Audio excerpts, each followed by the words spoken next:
পৃথিবীর 70 ভাগ পানি, কিন্তু ব্যবহার উপযোগী পানি রয়েছে মাত্র 2.5 ভাগ, যার মধ্যে শুধুমাত্র 1 ভাগ সহজলভ্য। আমরা কি জানি আমাদের ভবিষ্যৎ প্রজন্মের জন্য আমরা কতটুকু পানি রেখে যাচ্ছি? বর্তমানে পৃথিবীর 75 কোটি মানুষ ব্যবহার উপযোগী পানি থেকে বঞ্চিত। 2025 সালের মধ্যে এর সংখ্যা দাঁড়াবে 180 কোটি। আর আমরা 1 মিনিট পানির কল খোলা রেখে অপচয় করছি 6 লিটার পানি।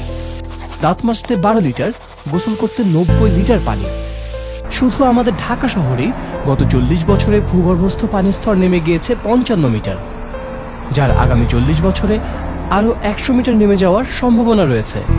আমরা জানি পানির অপর নাম জীবন, কিন্তু আমরা কি জানি পৃথিবীতে পানিবাহিত রোগ যেমন ডায়রিয়া, কলেরা, আমাশয়, জন্ডিসে প্রতি 20 সেকেন্ডে মারা যায় একটি শিশু, প্রতিদিন 4000 শিশু এবং প্রতি বছর 1.5 কোটি শিশু। আর বাংলাদেশে প্রতি বছর পানিবাহিত রোগে মারা যায় 50,000 শিশু। এই মৃত্যুর হাত থেকে শিশুদের কেবল আমরাই বাঁচাতে পারি। শুধুমাত্র বিশুদ্ধ খাবার পানি নিশ্চিত করলে আমরা বাঁচাতে পারবো 21 ভাগ শিশুকে।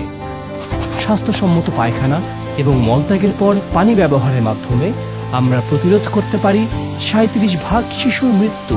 পরিষ্কার পানি দিয়ে হাত ধোয়ার মাধ্যমে 35 ভাগ শিশুর মৃত্যুকে প্রতিরোধ করা সম্ভব।